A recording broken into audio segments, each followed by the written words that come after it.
মার স্নেহ কাকে বলে জানি না, বাবার মমতা কি বুঝতে না বুঝতে এই বিরাট পৃথিবীতে দেখলাম, সে ছাড়া আমার আর কেউ নেই।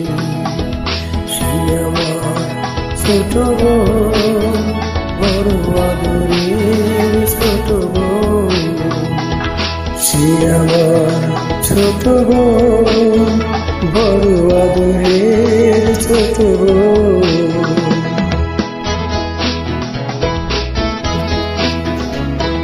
ভালো করে যখন সে কথা শেখেনি, তখন থেকে সে গায় যত গান। বাজনার হাত ছিল ভালোই আমার, তার সাথে বাজাতাম বিয়ে